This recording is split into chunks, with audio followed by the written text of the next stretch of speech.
Tried. Tried? Yeah, didn't work. All right, so 5 games left, and a big one in the barn in Minnesota tomorrow night. So this is I know it's really important for Minnesota. It's just as important for us. As you can see, we got a great battle of about 5 or 6 teams with still a chance to win the Big Ten regular season championship, get one of the first 4 byes in the Big Ten tournament. So there's a lot at stake right now in all these games. I'm really pleased with our win over Maryland, even more so after they went to Iowa and won last night. Penn State game last night just showed that we lost to a team that's had a tough year, but certainly has some talent.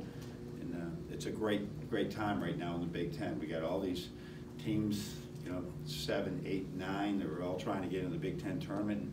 One of the teams that maybe not be a bubble team right now could go in and win the tournament. So this game is important. We're doing everything we can to get ready. We've used the last 3 days to get some rest, but also retool and get ready for the Gophers. So it is we do want to know from you, and the only thing I would talk about this weekend is a press conference after this game, what day you want to do it, but our focus has been 100% on Minnesota. Aria? John, at the beginning of the year, several players had trouble making their free throws, but that's kind of improved recently. How has that helped the team, and is there anything that's behind that improvement? I think just a lot of hard work has really helped with it. We've really worked at it. And you get on that big stage and you got to make those free throws, and you're all alone out there. You sort of get used to it. But the biggest example is Xavier right now. That his improvement is because he goes to the foul line as much as anybody. That's been a big deal. So we don't get too concerned about foul shooting. Last year was the worst year we've ever had, but we were good enough to still have a pretty good year. Jay? John, last game out, you guys had to go up against 2 bigs in Fernando and Smith at Maryland. So what can you take from the success that you had against them and then use it in this game where you're going to go up against Jordan Murphy? Yeah. And it looks like Oturu has been getting along. Yeah, he's really been playing well. I think it would be the other way around. What was your lack of success against Stevens at Penn State? How that turned you around to realize that there's a physical element of guarding in the post that you just can't keep backing down until they turn and put you in the basket. And I thought we did a great job of that with the big guys from Maryland, and now we got to do it again. I mean, they got seniors, they got juniors, they got grad transfers. They're an older team than we are, and hence they're usually the older, the more physical. And so we're going to have to be physical with them. It's their arena. Remember, they lead the league in free throws. 2-point percentage, I think, is extremely high. They're a physical team, and that Murphy and all those guys, they'll put us in the basket. So we got to make sure that we guard our yard, but at the same time, do not let them get too close to the basket, because 2 things happen. Then Murphy, even on a miss, if he's close to the basket, is going to get the rebound. He's so quick. He's really a rare athlete. And then I know that you guys have had some success going into Williams Arena before, but is there anything you can tell the freshmen before every trip that they go just about how unique of an atmosphere it is, from the raised floor to the fans to everything? Yeah, and the floor is not as raised as it used to be. When we used to have the manager fall off the end, we don't do that anymore. So it is I actually think it was John Doe, our trainer, would fall off the end. And so it's not that as different as it used to be, but it's still different. No, not really. They have to experience for the first time. And actually, because we did not go there last year, most of our team has never been there. It's just John and Xavier would have been there, I guess. And Charles would have traveled. So there's 2 guys that have ever been there. Chris? At this point in the season, there are no secrets anymore. How tough is it offensively? We got a ton of secrets. Okay. We're holding them back. We're holding them back, but go ahead. Well, there's a lot of stuff on film, so how hard is it to score, and does it make it tougher when you're playing a team a second time? Yes and no, because we have a sense of how they're going to guard us, and then we know, we've seen so many different things right now. I think we know probably what we want to do, but at the same time, depending on how they guard us or what their attack is. But doing it in game speed in huddles is really, it comes down to a bunch of individuals trying to figure this out as you see that. So people are still, you know, as we go through the year, I know we are always changing to try and stay ahead of things. Are we, just because a play worked last game doesn't mean we're going to run it. We know that team's been practicing it all week. So I'll go both ways to go what, you know, where we're successful, and at the same time say we're not doing that until we're holding that back until we counter it a few times. And then having Steve Fisher in the '89 team. No, that's tremendous. Just talk a little bit. It's tremendous. So we're not talking about Right. Michigan State. We're talking about having first of all, having a reunion Right. again, where we think we got tremendous numbers. But having that '89 team and Steve Fisher come back is tremendous. He's going to be available to the press for you guys on before the game. He's been very, he's excited. Angie's excited. I'm excited. And the same thing with that whole team. I think we have almost probably 80%, 90% of that team is coming back. So it's good, and hopefully they bring big karma into the arena. Andrew?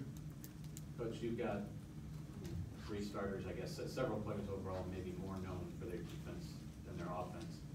How does that affect your lineup construction, substitution patterns when you know, again, what they're bringing on the defensive end versus maybe in the past how you would sub out for a guy, you know, even if that makes sense? I'm more willing to take their defensive or offensive, if they're not having a great day offensively, and leave them in there than I've been in the past, just from the standpoint that I know that they're shutting down their man. And like when John was having that tough day shooting the other day, you know, Fernando hadn't scored, so it was John, just keep doing your job, the shots will fall, just don't let up on defense, and that was sort of the message. But I you know, because we still, you know, and I think you saw the other day David go in there and Brandon go in there, and who knows what will go in there in this game, that we're trying to lengthen the bench a little bit, but it still isn't out there yet. So we got 6 or 7 guys that we're confident will know a game plan, go in and run it and do it at speed. And 6 or 7 guys are going to play. I can't tweak it too much just because of that. We got to hope that some shots will fall, and they will. They will. I'm confident of it. And then I feel like in the past around this time of year you've used the term outlier. Yeah, we did it the other day. Yeah. Oh, okay. So you haven't said it with Yep. us, so but you said it with your team. Yes, sir, with the team. Yeah, this is important. Is it David? Is it Brandon? Colin Castleton? You know, is it Isaiah? Xavier all of a sudden, let's say he doesn't miss a 3 the rest of the year. I mean, it's very possible. He made 80, the other day shooting threes, he made 82 out of 100 on the move. 82 out of 100. I mean, that was like almost a Duncan Robinson number. So anything could happen right now. Our outliers could be anybody on the team. Charles the same way. Jordan, just somebody gets hot here and then also plays good defense. And I think you got to think of it that way. Possibilities are endless. James? After the game against Maryland, you mentioned David, it's his time now. Were you saying just that game, or is that moving forward? I hope so as we go forward. I think he's really worked at it, and it's time that we go in there and see what he can do, right? And so I'm excited for him. His attitude in practice through all this thing of waiting has been tremendous, and I think that has a lot to do with both him and Brandon get opportunities.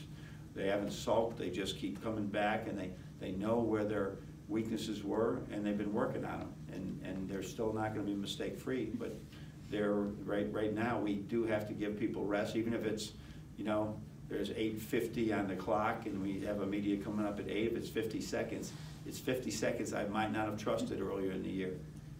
And none of these guys yet have been in a situation with 5 games to go, kind of in the, you know, leading the pack in the Big Ten hunt. I guess what's the key to the approach moving forward? Yeah, I don't think anybody's prepared for that. When you go into it with all the media and all the exposure that we've gotten, this is what a tremendous part of college basketball is. They're getting to experience something that is really going to serve them a life lesson forever.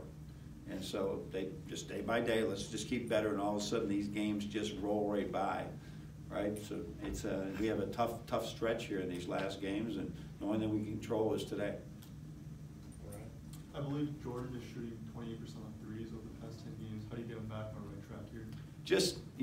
He just needs to make one or two. I think if we go through this year, probably somebody has said that about Iggy, right? Somebody said that about Xavier. Somebody said that about John Teskey or Charles, and it's just you don't really address it that much.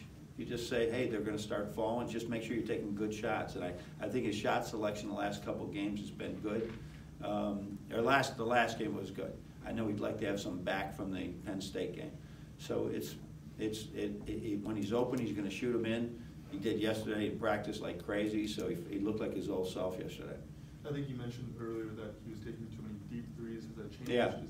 It's particularly when we see a zone defense, he stands at the NBA line, maybe, and against man, he's not as guilty of it, but he still does it. I see him moving in a little bit, but we're probably not going to get him to toe the line just yet, because it's a spatial thing that he really can't control as much as you'd think he could control it. John, last time you played Minnesota, it was kind of the first time this team has struggled all year. It was around that time because it just lost to Wisconsin in the Minnesota game. What's been the biggest improvement since then? I know the Penn State game, but also the wins over Wisconsin and Maryland. I think after that game, there's still some shock, I think, from the Wisconsin game of that how we had played so poorly.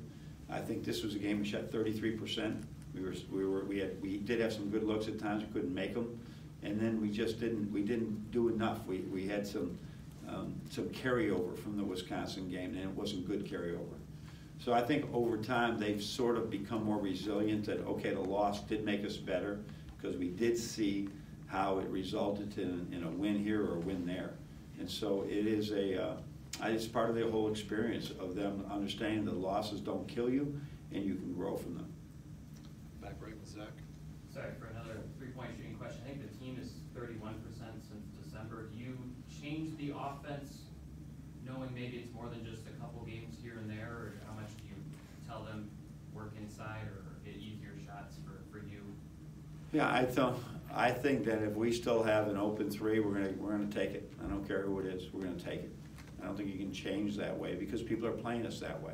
So what do? You take Xavier and say, I want you to keep driving the guy even though he's 10 feet off of you, when I saw him make 82 out of 100. You just got to have faith in them, let them keep doing it. They're sagging off Teskey, you got to shoot it. If he makes 1 out of 3, we're getting a point every possession, we're happy. So I don't think you change too much at this point. You just try to not take bad ones and not thirsty ones when we're all of a sudden got to have a shot. I wonder why, when you like to have a lot of control over certain things, especially at this point in the season, kind of know what you can know, why you are willing to just kind of say, all right, this guy who hasn't played all year, go do it. This is your opportunity. So obviously mentioning the Julius, why are you comfortable? Because I see it in practice. I've seen it in practice. I've seen that look in his eye. I listen to the questions they ask. There would be times in December with many freshmen, you're talking and you're explaining something, and then you say, go in and do it. He has no idea what you're talking about. He just drifted off. It's 40th practice of the year, and he's used to 30 practices in a whole high school season maybe. And you lost him, and you realize that now David's asking me questions. Brandon's doing things that he would just turn around and look like most freshmen. I have no idea where to go now, Coach. Now he goes to the right spot. So they build the confidence with the coaching staff in practice. That's their game time, right? And now we're in a situation where we see that, after that Penn State game, and we saw how tired some of our players were in the second half, particularly defensively. So you got to, even if it's a minute here or a minute there, right? It's going to be key. And the combination of that and in practice, these guys showing us. Ball doesn't always go in, but they're in the right place, and that's important. Ryan, you want to close us out? Yeah, following up on that, is there a sense of urgency from David and Brandon and Colin, knowing that there's only so many practices left to prove themselves and trust you? There's been a sense, those two, I don't think there's ever been a thing where I'm dogging it today, where I'm not, this isn't important. I don't think they knew what was expected. It's such a different, you got 4 assistant coaches, you got 10 managers out there, there's a 1-minute water break and everything's filmed and you're under the microscope. I don't think they realized that how important every practice was. And it's not because they don't know that they're bad kids. It was just they didn't realize it. And now I think their urgency here in these last month is beginning to show what they have, whether it's their focus, everything, right? And we're seeing it. We're seeing good results in practice, and we're going to need those guys in games. And they could be outliers. They really could be outliers. Chris, what's that mean for Eli and his role going forward? Same thing. I mean, Eli's been terrific in practice. He hasn't quite been able to put it together in games, but he's a guy coming off the bench. He and Isaiah really give us great defense off the bench. So if we feel defensively we need a spark, not our spark, but we don't want to, let's say, or Isaiah or Xavier's in foul trouble or he needs a blow, and their guard is giving us troubles. It'd probably be more Eli than David. If it's on offense right now and we're looking for some penetration, we're looking for something at the rim, or both of them shoot it about the same, then it may be David. So that's, they're both fill pretty good roles. But we'd like them both to enhance those roles. It'd be wonderful if those two become outliers here along the line, because Jordan Poole needs more rest, so does Xavier. Thanks. All right, thank you.